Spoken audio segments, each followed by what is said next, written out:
Hello, everyone. This is MMA Interesting Prospects podcast. Today, our guest is lightweight prospect Hunter James. Hello, Hunter. How are you? Good, man. How are you? I'm good. And Hunter, you actually got a really unbelievable year this 12 months because you won all three of your bouts, and it were also three finishes. So, if you can tell me how happy are you? What happened in this year? Yeah, man. I'm very, happy with my year so far. Um, you know, my pro career started off with a loss. Started off with a loss. I lost my pro debut to a fight, that I think I shouldn't have lost. I feel like I should be an undefeated prospect. I would like to be an undefeated prospect. But what I learned from that fight, definitely was the reason for this three fight win streak that I'm on with all three finishes. I don't think it was anything to do with my physical abilities. It opened my eye to that I needed to start working with a mental coach. So ever since that, I lost my pro debut. I took a little bit of time off. I got with a mental coach, and that's been a night and day difference for me. So right now you are on the very nice winning streak. And in next year, how many fights would you like to have? Yeah, so man, I'm ready to fight right now. But talking with my coaches, talking with my management team, we're gonna take the rest of the year off. So I'm looking to get back in there around February or March, and three or four again next year. Keep this win streak going. I know they're looking for contender series next summer, so get on a good hot streak. That's what they're looking for. So that's kind of my plans. And they definitely like finishes, and you always deliver. And like you won by some like Travis Brown elbow, what is was really nice to see. So I think that with few more wins, you will be like a very good candidate to be there. I think so. And in your next fight, do you think that you will fight for the like championship belt in Titan Combat Championship? Yeah, man. So actually, I had a few promotions reaching out to me, wanting me to fight. So, I got in contact with Titan actually yesterday, talking about their next event coming up. We do have a date and I will be fighting for the title. I can't put too much information out. They want to keep it, they don't want to broadcast it just yet, but I will be fighting, early next year, and it will be for the Titan lightweight title. So I think that you are a perfect guy for this because you are 3-0 there, right? Yes, I'm 3-0 for Titan. They have a few tough guys in Louisiana that I'm looking forward to fighting. I don't know who they're going to put in front of me, but I know the matchup's going to be good. It's going to be tough, and that's what I want. That's what I'm looking forward to. And like you mentioned before, you lost your first fight, first pro fight, and because of this, do you like train more of the submissions defense after that fight? Um, yes. So yeah, so my one loss as a pro was by submission, and then I had one amateur loss, which was by submission as well. And the thing is, like I have good jujitsu.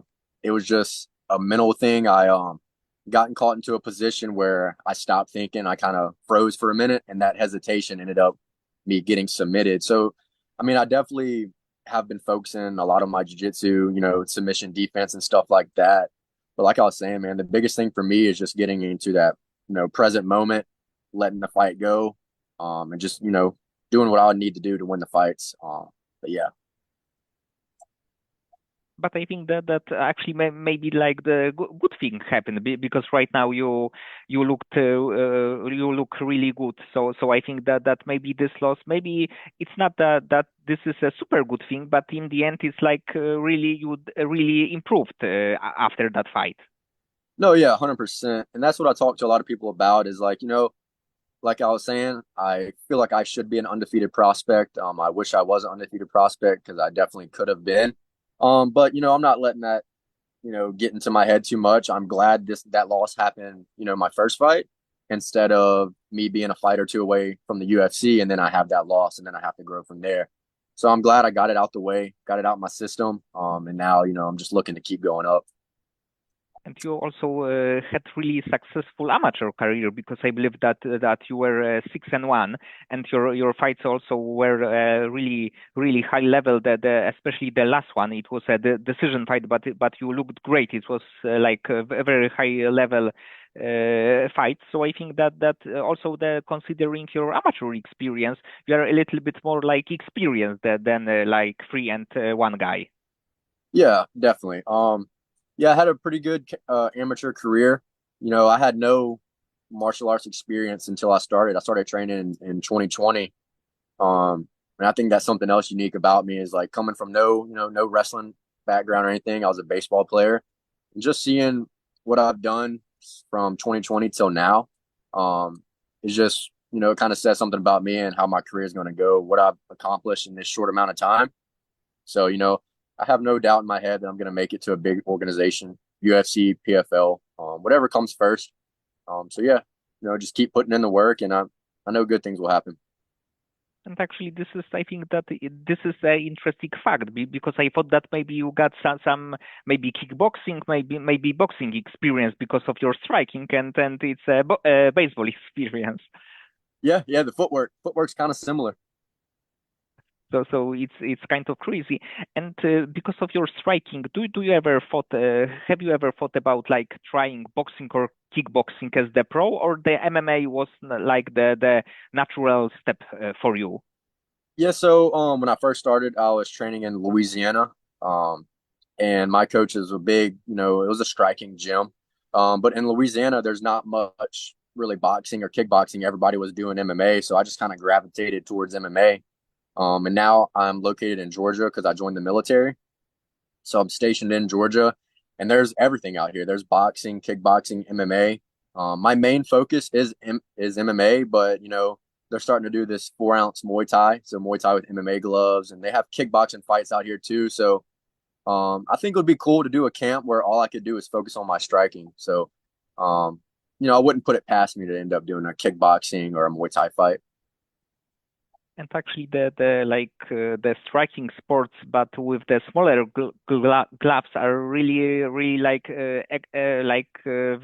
there are very exciting fights because They there are. are not like 14 or 16 ounces gloves, but the like base is very good, and this is like more striking for MMA. So it's like very good to watch. Yeah, yeah, definitely. It could correlates between the two sports. But obviously you don't have to worry about the takedowns and stuff. So, that would be really cool because everybody that fights me, they try to take me down because they know I'm a pretty good striker. So, but now my past three fights, I've grappled all three fights and finished their fights on the ground. So, now you don't know what you're going to get when you fight me, and that's kind of what I want. I want a well-rounded game. But my love for striking is there. So, I definitely wouldn't put it past me to do one of those fights.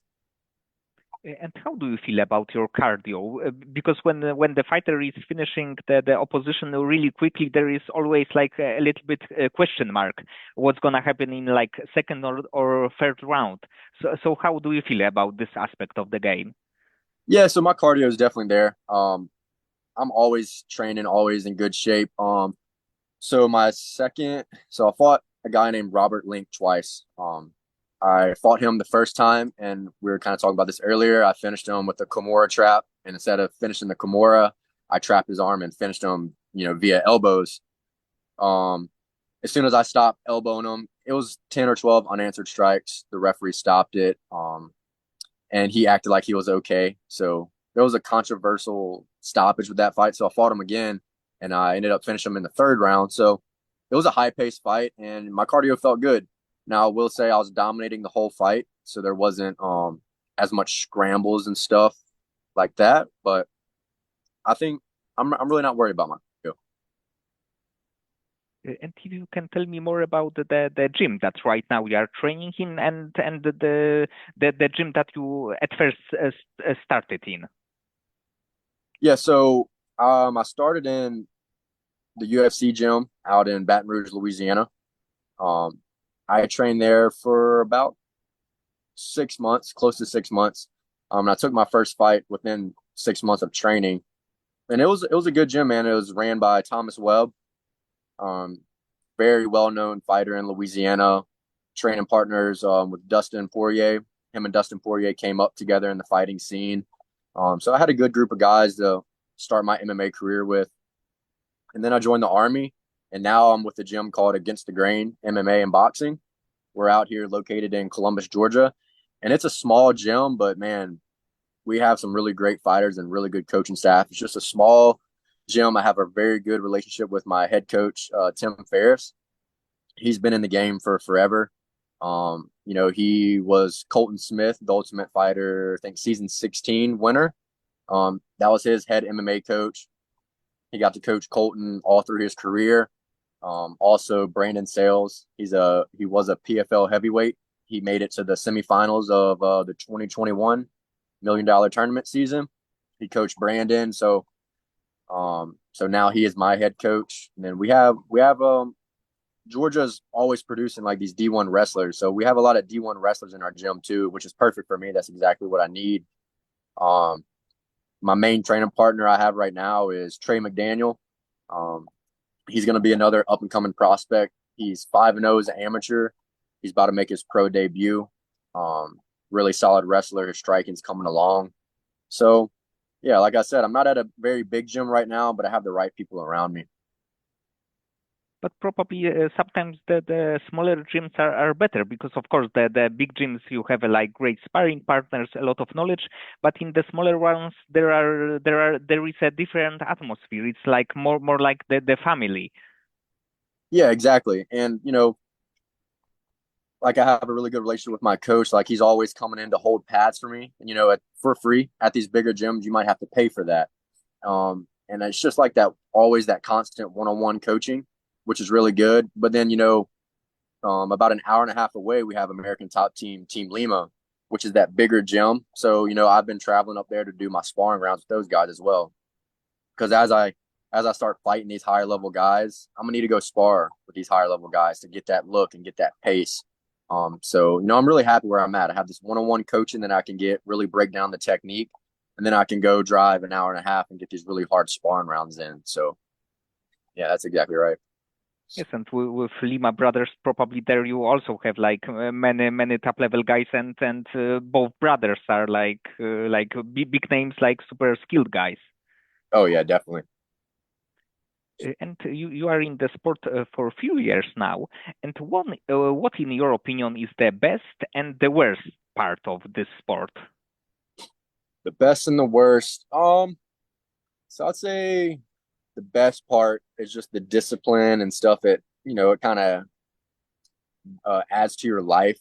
Another good thing is like you get to hurt somebody or you get to compete at this high level in the most pure form of competition there is, which is fighting. You're getting paid to do it, and you're not getting in trouble after either. So that's another good aspect. And then, like you were saying earlier, that family camaraderie you get, the brotherhood. That's all that I value from this sport.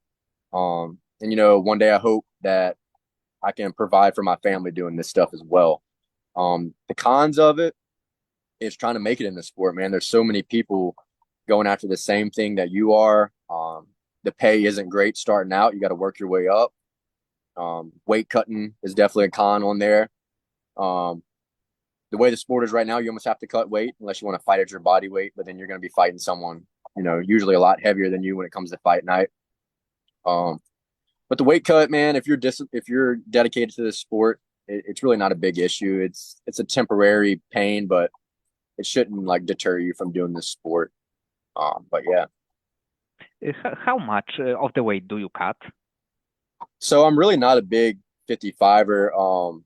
I walk around. I used to walk around about 170, 173. So I made 55 fairly easy. And after talking with my management team, my coaches, I kind of had a choice to make. Now that I'm entering this next level, I can bulk up and stay at 155, or I can cut and go to 45. And with my frame, I have a lot to add. So right now, I'm taking the rest of the year off too, just kind of add some size, bulk up. So I'm trying to get up to about 180, 185, and then cut down to 55. So the weight cut used to be not too bad, so it might get a little interesting now, but I have size to add. So Yes, but of course, in the end, it has some some advantages when you are fighting against a little bit smaller guy. But of course, you have to cut this weight, so you might be a little bit more tired, like in the first round. So it's always you would actually never know what's gonna happen. Yeah, yeah, no, and that's exactly right. My kind of opinion on it is when skill levels are very evenly matched, usually the stronger guy wins. So maybe instead of trying to put on weight, just focus on putting on muscle, and the weight will come with that. So maybe I might not shoot up too much in weight, but as long as I'm putting on muscle and getting as strong as I can weight class, then I'll be good. And you have like a few really interesting finishes, like knockout finishes. And do you have any like techniques that you would like to win by? Maybe some flying knee, maybe something like this?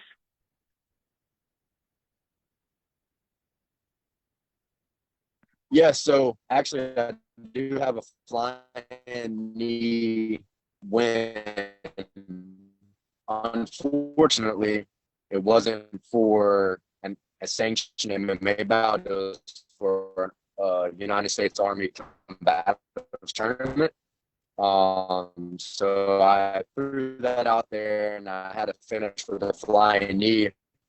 And ever since then, I've been wanting to hit one in the actual MMA fight.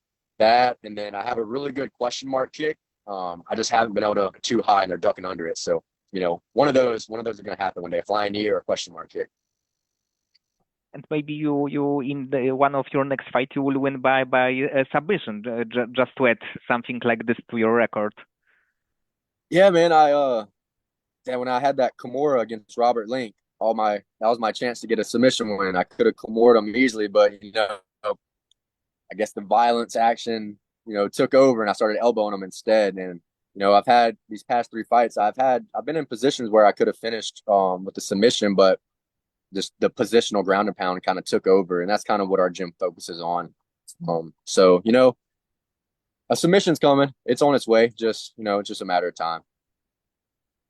And actually about this elbow, I think that is very like useful techniques, but we are not really see this kind of moves, this kind of like elbows too often, to be honest.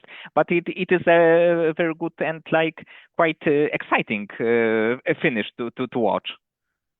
Yeah, and that's kind of what I want to be known for. I'm early in my professional career, so I'm trying to find the type of fighter that I want to be. I want to be a winning fighter, but I also want to be an exciting fighter that people like to come watch, and they want to come watch violence and blood and all the good stuff. So yeah, so elbows and exciting stuff like that is what I'm looking for.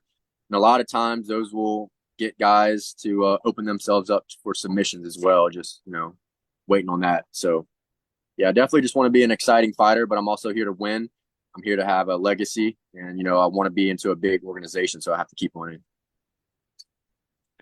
And when you are watching the fights, either UFC or any other promotion, do you have a fighter that you like to imitate your style, even in training? Maybe not like 100% imitate, but just to take a few things from the fighter's style. Yeah, so Ian, just like you said, that's exactly what I do. I don't have a fighter that I try to fully emulate. I just pick certain things that I like from each fighter. I'm from Louisiana, so I love Dustin Poirier's just grit and his willing to just stand there and exchange, and his boxing. His boxing's real clean. Um, I'm not really southpaw. I'm more orthodox, but I do switch stances. So I like Dustin Poirier. Jack Jenkins, he's another guy coming up in the UFC. His leg kicks are super good. Low calf kicks. Actually, kicking is one of my best attributes. My last amateur fight, I broke a guy's forearm just from kicking his forearm over and over again.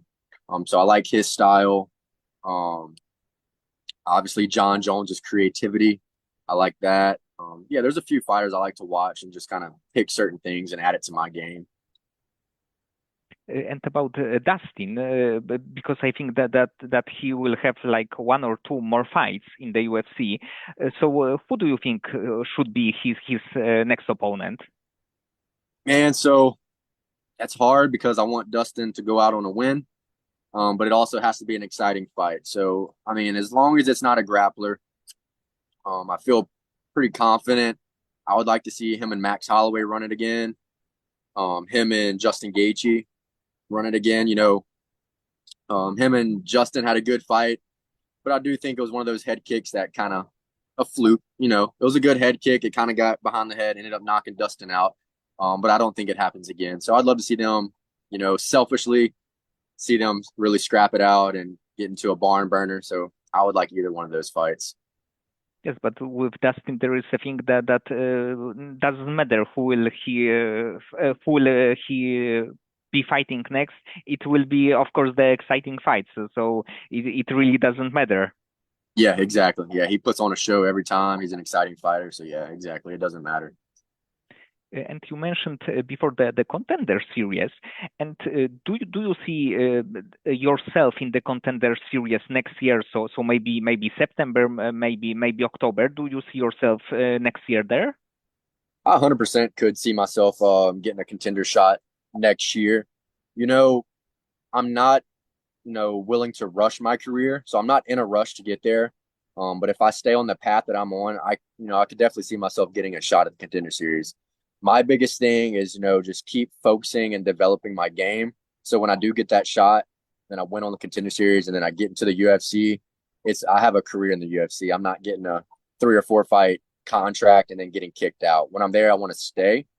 So it's just being smart, right? Being smart with my career, but also taking those shots that I need to take. And so yeah, I could definitely see myself there next year. I think I will be ready, but only time will tell. And to like September, October, you can like add like 3 or 4 more bouts, especially with your finishing ability. So I don't think that it's like out of the question to see you there next year. Yeah, no, yeah, definitely not. I'm an active fighter. I'm constantly training. So, I really don't have fight camps. When I am in fight camp, the intensity just picks up a little bit. But as far as my training routine, it's the same. So yeah, I like to stay active. I'll definitely have 3 or 4 fights next year. And I plan on, keeping this win streak going. I really found my groove with, my coaches, my mental coach. Just, I'm checking all the boxes. So I can definitely keep this train going. So yeah, I would like to see myself there next year. And when you are in the training camp for the fight, do you have some tough days in the gym that you are really like tired or something really doesn't work? Do you have this kind of days? Oh yeah, more of those days than good days. Because I'm always trying to try new things and grow my game. And me and my training partners, we all kind of know each other's games too. So it's always competitive rounds. And when we're in camp, the way we run our gym is, whoever's in camp, the spotlight is always on them. And all the guys around us, they understand that. So we're pushing that one person, as much as we can. So whenever I'm in camp, all the guys around me, they know it's my time to have the spotlight. So they're all giving me, their best shot and their best round. So yeah, it's definitely more tough days than good days. But when you get into that fight, it really shows. It really shows the type of training camp you put in. Yes, it's probably hard to imagine not to have these days because we are like training all the time, every day, so for many hours. So it would be probably hard that you are always like happy and motivated to train as hard. Yeah, yeah. There's a lot of times, you just gotta show up. You don't want to go, you don't want to train. It's gonna be a hard session. You're tired. You're always tired in fight camp, but the biggest thing is just show up there, get your heart rate going, and then you'll start to feel better. But yeah, and especially like the back-to-back fight camps that I kind of do because I'm just staying pretty active. I'm fighting every, usually 2 to 3 months. So it's get done with the fight, recover a little bit, and then heading to another one. You get kind of frustrated when you're having tough days and stuff like that, but just got to remember the end goal. Remember that it's okay to lose in practice. You're supposed to be losing and being put in bad position in practice. So if you're ever there in a fight, you've been there before and you know how to deal with it. So just all have about having the right mindset. And you also mentioned before the like importance of the good mindset. And right now, before especially your like last fight, did you like feel any additional stress or pressure because you started building the winning streak? Yeah, so that's kind of a big thing I was talking to with my mental coach, right? Is for the longest time, instead of, you know, falling in love with competing and just loving to compete, I was competing to win. I was doing that so much that I was so scared to lose. And I think that's why I hesitated in a few of these fights, and it cost me the loss. Everybody wants to win, but nobody can really control that. All you can control is implying your game plan, implementing your game plan, and just being present. So I've actually been the most relaxed my last two or three fights, because I'm just starting to understand that all these things I want to happen, I can't control. All I can control, is just being as violent as I can in the cage, doing everything I can to win. And, if that's good enough, I'll win. So it's just taking the pressure off myself, and just falling back in love with competing. And, the results will take care of themselves. And that's exactly what they've been doing. I've just been loose, relaxed, not worrying about winning, just worrying about my game plan, and the results have been taking care of themselves. And right now, do you use any like visualization techniques or briefing techniques? Say that again. You cut out a little bit. Yes, do you use like visualization technique or briefing techniques? Yeah, so all of that. My mental coach has been making me, do journaling. He's given me some worksheets to do. Visualization is a big thing, and then before my fights, I do breathing exercises to slow the heart rate down. Try to stay as calm as I can. Right. For me, it's different for everybody, but for me, if I think about the fight too early, by the time I get to the actual fight, mentally, emotionally, and physically, I feel kind of drained. So I don't think about the fight until I'm getting my hands wrapped. And that's when I can start channeling all that good energy, keeping my heart rate low. But yeah, I've been incorporating all of that in my past few fight camps, and it's made the difference. And probably also the like you said, journaling is a really good thing because you can like write down your thoughts, your like even plan for next fight. So I think that sometimes it's good to read out of your like thoughts or like some doubts and leave it on the paper. Yeah, no, 100%. And then you can always look back, because you're always going to feel these feelings, and some of them are good, some of them are bad. So you can always look back like, all right, man, like I felt like this day. I've had these feelings before. This is how I dealt with them. Everything's going to be good. Because on fight day, you might not be feeling your best. You might, you never know what's going to happen. But you can always look back when you're journaling and stuff like that. And like, all right, I felt like this before. I overcame it and I performed good in practice. So I know I can perform good in this fight. So yeah, journaling has been huge. And, just like you said, writing down your thoughts, good or bad, it really helps you stay on track. And outside of MMA, when you are not training or fighting, what do you like to do in your free time? Yeah, so right now I'm getting kind of I was always an outdoorsman growing up. I'm from Louisiana, so I did a lot of hunting. I'm getting back into hunting right now. So that I'm doing that on my free time. I am married, so me and my wife have two dogs. So we spend a lot of time with our dogs, going to the dog park, stuff like that. My wife is also an athlete as well. She competes in bodybuilding. So when I'm not training for a fight or something like that, I'm usually still in the gym with her. So it's good to have a partner like that. Kind of keeps me, you know, in shape and eating clean all around. So I'm a pretty simple person, man. I'm pretty focused on fighting right now. My job in the Army, I'm a combatives instructor. So I'm teaching soldiers how to defend themselves, and fight as well. So I'm kind of surrounded by it. But yeah, I definitely have to have time to like go do other things to keep my mind off of fighting too much. So hunting is what I've been doing lately. Okay, Hunter. So many thanks for the conversation. I hope that next year will be as successful in this one, and maybe it will end in the contender series fight and you winning the contract. Absolutely, man. Yeah, absolutely.